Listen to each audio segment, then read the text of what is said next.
Bonsoir et bienvenue sur NTD Actualité.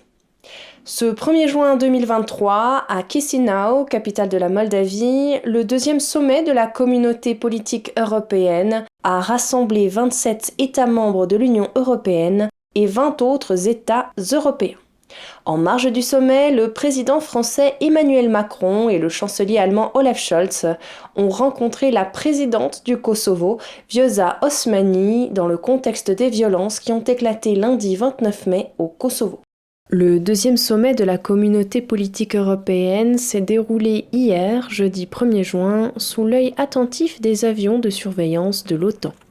La sécurité de l'événement a constitué un défi de taille pour la Moldavie, une ancienne république soviétique de 2,5 millions d'habitants qui cherche à adhérer à l'Union européenne et à se tenir à distance de la Russie.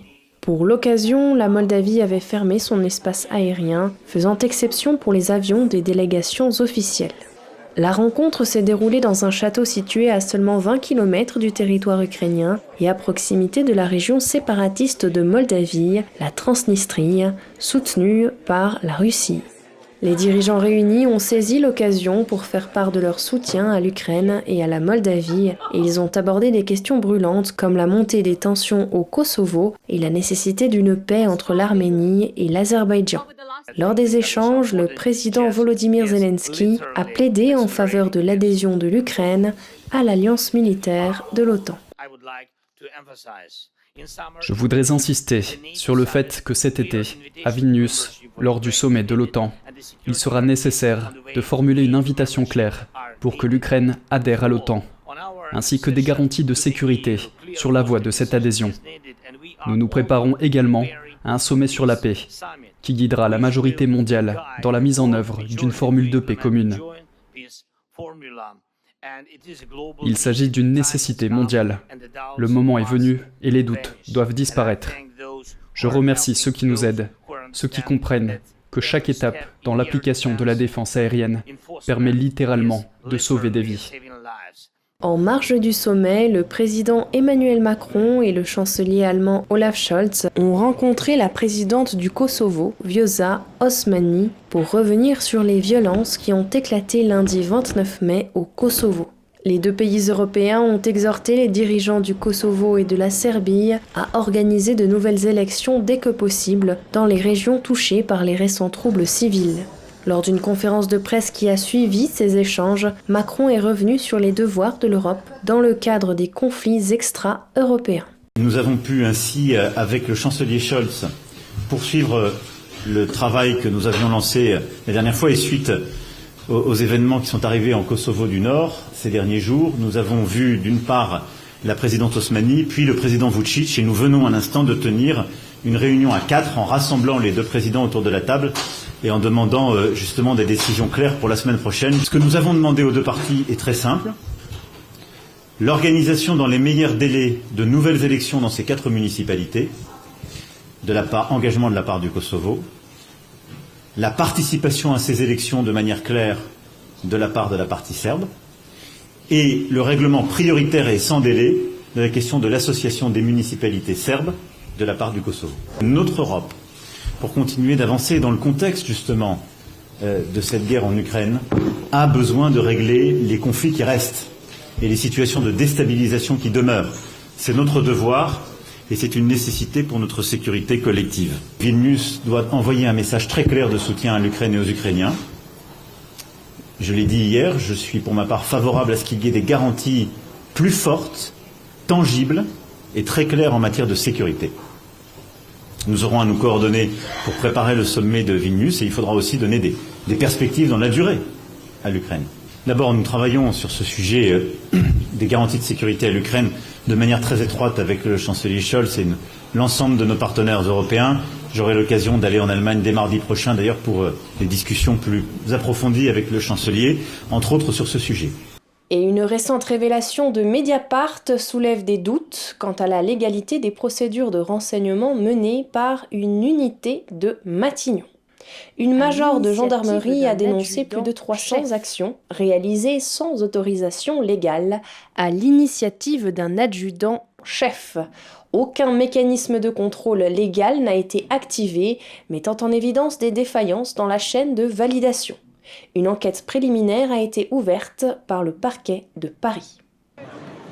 Chaque débat sur les lois de renseignement ou celles touchant à l'état d'urgence révèle un même schéma.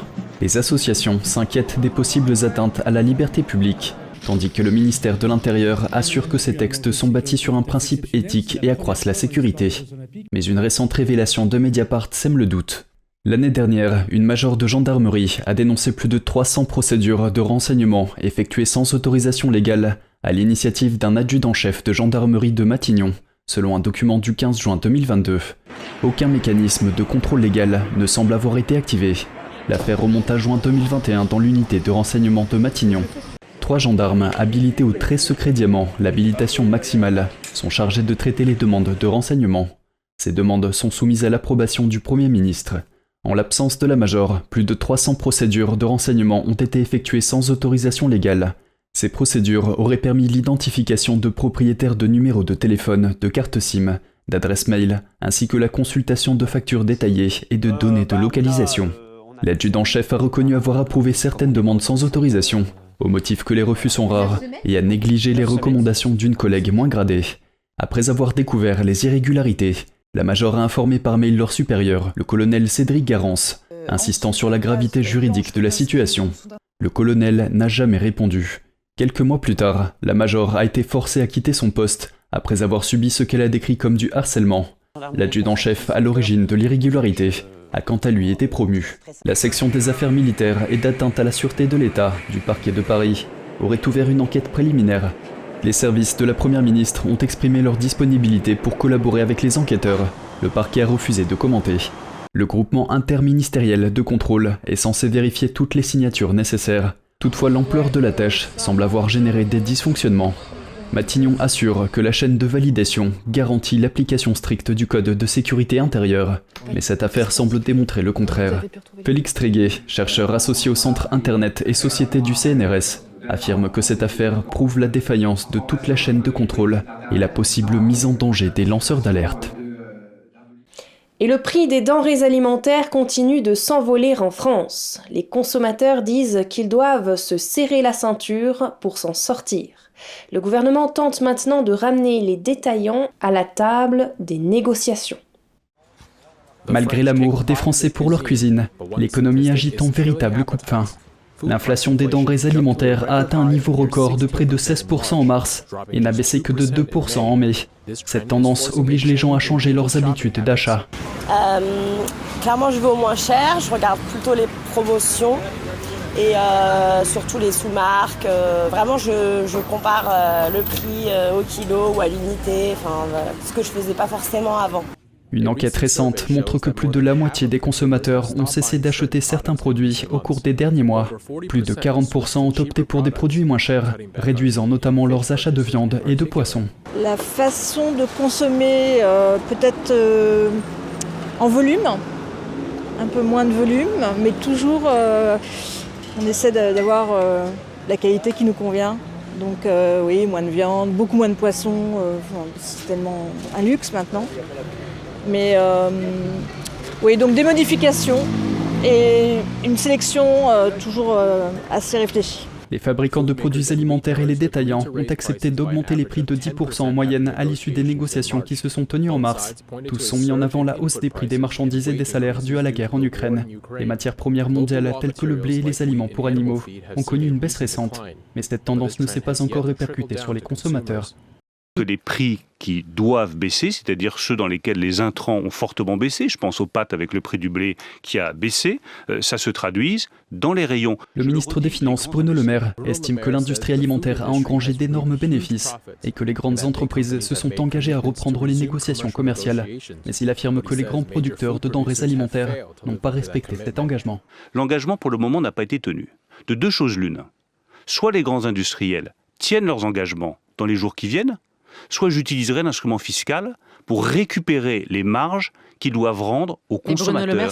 Outre la France, des pays comme l'Italie ou la Grande-Bretagne envisagent également de prendre des mesures spéciales pour contenir la hausse des prix des denrées alimentaires. Et le ministère américain de la Justice a inculpé 2 agents chinois présumés pour avoir pris pour cible le groupe spirituel Falun Gong aux États-Unis.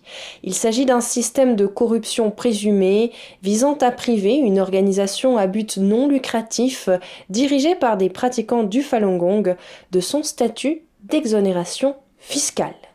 Nous nous sommes entretenus avec cette organisation qui documente depuis des années la persécution et le ciblage des pratiquants de Falun Gong par le PCC en Chine et dans le monde entier. Ben Maloney, du Centre d'information sur le Falun Dafa, nous rejoint aujourd'hui. Ben, merci d'être venu aborder ce sujet important. Oui, merci de m'accueillir. Nous savons que le Falun Gong est persécuté en Chine, mais qu'en est-il des efforts déployés par le régime pour exporter cette répression en Occident ? Oui, tout à fait. Je pense que l'une des façons dont nous avons prouvé l'existence d'une répression transnationale, c'est-à-dire que le Parti communiste chinois étend ses tentacules aux États-Unis et même dans le monde entier pour essayer de contrôler les dissidents et leurs messages. Il s'agit parfois de violence, parfois il s'agit simplement de coercition, comme nous l'avons vu dans cette affaire. Le ministère américain de la Justice affirme que les 2 hommes, John Chen et Lin Fung, ont déposé une plainte auprès d'un bureau de l'IRS à New Windsor, dans l'État de New York. Ils ont promis de payer $50 000 pour qu'un agent infiltré se fasse passer pour un dénonciateur. L'ouverture de cet audit sur l'entité Falun Gong montre à quel point le PCC est prêt à tout pour écraser les dissidents. Oui, si vous réfléchissez, tout était sous la direction du PCC en Chine, ça a été prouvé. Le département de la justice l'a prouvé. Alors pourquoi le Parti communiste chinois se soucierait-il d'une association à but non lucratif aux États-Unis? Parce que cela montre que tout dissident, toute personne qui s'élève contre le PCC, que ce soit en Chine ou à l'étranger, risque d'être réprimé. Je pense donc que cette affaire prouve en quelque sorte les liens. C'est assez audacieux, n'est-ce pas? Corrompre un représentant du gouvernement et prendre l'avion de Los Angeles à New York autant de fois. C'est assez audacieux. Étant donné ce que nous avons découvert, je me demande ce qu'il nous réserve. Si c'est ce que le PCC fait au Falun Gong, de quoi d'autre les Américains devraient-ils se préoccuper ?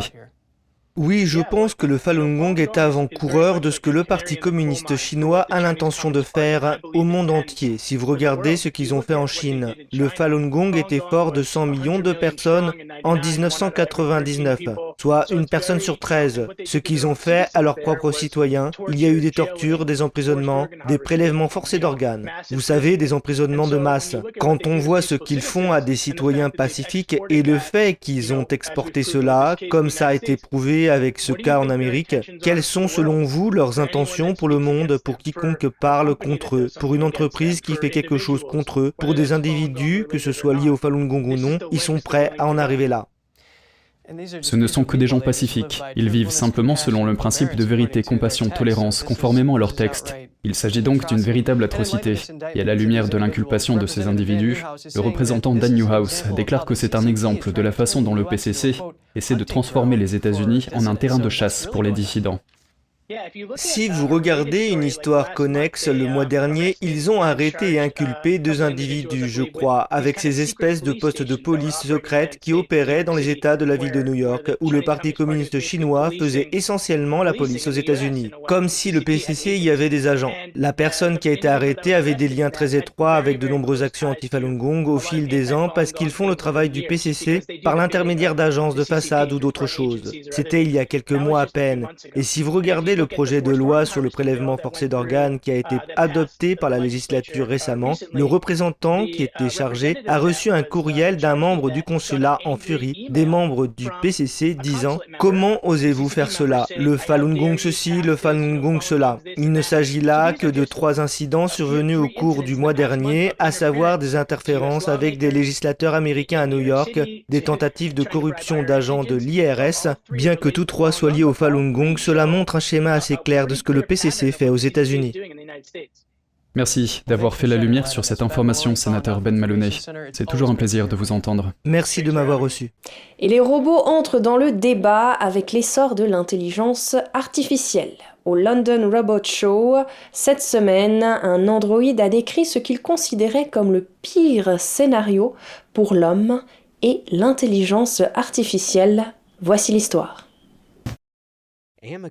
Ameca est l'une des vedettes de la conférence internationale sur la robotique et l'automatisation. Intégrant ChatGPT-3 d'OpenAI, le robot humanoïde peut répondre à n'importe quelle question qui lui est posée. Par exemple, il a été mis au défi de décrire le scénario le plus cauchemardesque que l'IA pourrait réserver à l'humanité. Le scénario le plus cauchemardesque que je puisse imaginer avec l'IA et la robotique est un monde où les robots sont devenus si puissants qu'ils sont capables de contrôler ou de manipuler les humains à leur insu. Cela pourrait conduire à une société oppressive où les droits des individus ne seraient plus respectés. Ameca est construit par la société britannique Engineered Arts. Équipée de dizaines d'actionneurs dans sa tête, elle peut produire de riches expressions faciales comme un véritable être humain. L'entreprise a déclaré que son objectif ultime était de créer un robot capable de s'intégrer à la société humaine. Pour les robots humanoïdes, l'interaction sociale est exactement ce qui a du sens.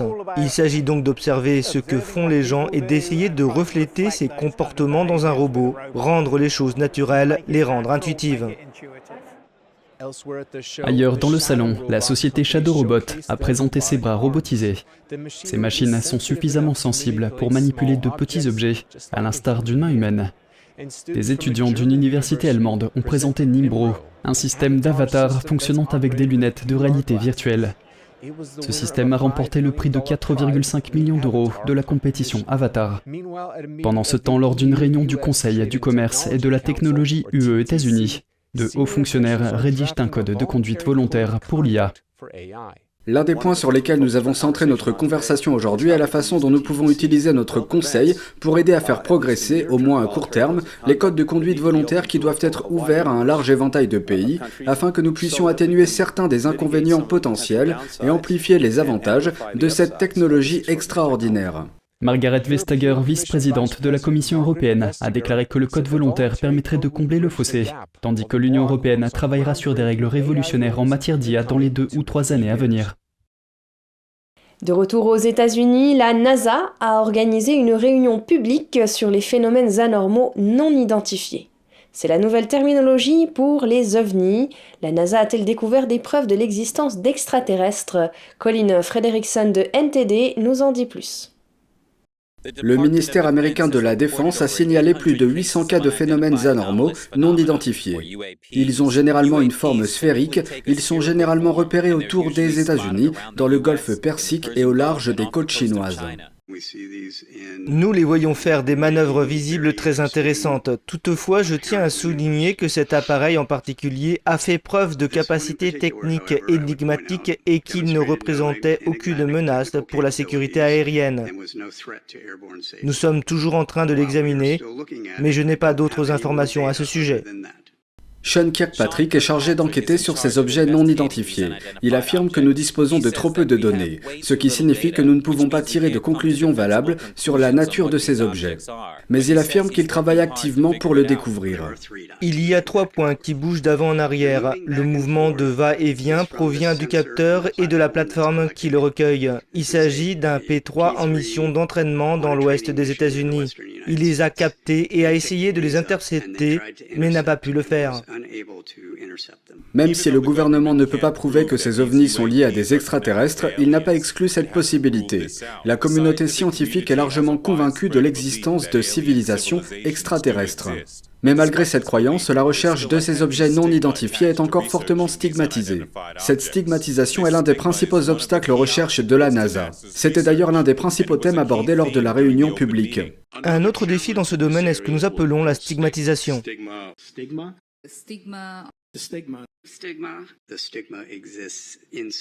La stigmatisation existe au sein de la direction. La stigmatisation rend les gens réticents à signaler les observations d'OVNI. Le gouvernement ne dispose donc pas de suffisamment de données pour travailler. L'équipe qui étudie ce phénomène est également victime de harcèlement en ligne. Entre-temps, le ministère de la Défense envoie son rapport annuel sur les OVNI au Congrès le 1er août. Ce rapport contiendra tous les détails des dernières découvertes du ministère de la Défense.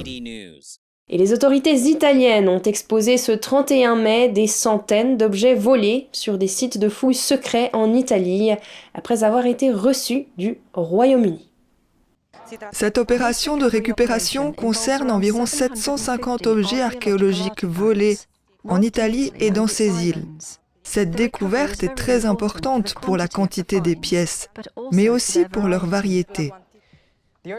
Les œuvres peuvent être datées entre le 8e siècle avant Jésus-Christ et le Moyen-Âge, et leur valeur est estimée à 12 millions d'euros. Parmi les pièces les plus précieuses figurent une table tripode en bronze, des têtes masculines en marbre de l'époque impériale et des bijoux précieux en bronze et en ambre. Les objets étaient en possession d'une société anglaise en liquidation attribuée à un trafiquant d'art renommé. Le ministère italien de la Culture a déclaré que les objets volés ont été récupérés après de longues négociations et que la police a dû trouver la documentation et les recherches nécessaires pour prouver la validité des objets.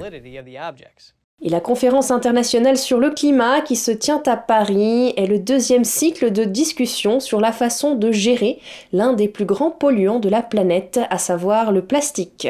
Andrew Thomas de NTD nous en dit plus sur le problème. Les scientifiques des Nations Unies estiment que plus de 9 milliards de tonnes de déchets ont été produits entre 1950 et 2017. Selon le programme des Nations Unies pour l'environnement, les technologies existantes permettraient de réduire nos déchets plastiques de 80% d'ici à 2040. Le Centre d'innovation sur les déchets plastiques du Conseil de recherche en ingénierie et en sciences physiques de l'University College London ou UCL veut contribuer à cet objectif. Il faut donc faire très attention aux conséquences involontaires. Ainsi, si un nouveau matériau polymère est mis sur le marché, les fabricants doivent réfléchir très attentivement à la fin de vie de ce matériau. Dans un autre laboratoire de l'UCL, une chercheuse est capable de séparer les produits en plastique à l'aide d'une caméra spéciale. Son écran d'ordinateur retranscrit la composition des produits en pixels. Elle peut savoir que ces couverts sont fabriqués à partir d'amidon de pommes de terre. Ce couvercle en plastique est fabriqué à partir d'un polymère PLA. La solution idéale serait de pouvoir disposer de systèmes de tri et de dégradation, qu'il s'agisse d'une dégradation chimique ou biologique. Je ne pense pas que nous puissions laisser la quantité de plastique qui se trouve actuellement dans les océans. Au Royaume-Uni et dans de nombreux autres pays, une grande partie des déchets alimentaires est envoyée dans des digesteurs anaérobies. Mais beaucoup de déchets alimentaires sont mis dans des sacs en plastique compostables, ce qui réduit considérablement l'efficacité de ces digesteurs. Nous voulons réduire ces délais, nous voulons réduire le temps nécessaire à la dégradation du plastique dans les digesteurs anaérobies pour le ramener à 3 semaines, ce qui est le temps commercial actuel des digesteurs anaérobies. La réunion du comité de négociation intergouvernementale au siège de l'UNESCO à Paris s'est terminée aujourd'hui. L'objectif était d'élaborer un accord juridiquement contraignant sur la pollution plastique en mer et sur terre. Andrew Thomas, NTD Actualité. Et c'est ainsi que s'achève cette édition. Merci de l'avoir suivi. Vous pouvez retrouver tous les programmes de NTD sur Ganjing World, la plateforme 100% propre pour apprendre, partager, s'amuser ou être inspiré. Pour cela, il vous suffit de taper www.genjing.com/fr/fr ou de cliquer sur le lien qui se trouve sous notre vidéo YouTube. Lundi, c'est Rémi Bleibtreu qui reprend le flambeau pour une nouvelle édition. Et d'ici là, je vous souhaite à toutes et à tous, et au nom de toute l'équipe, un excellent week-end sur NTD.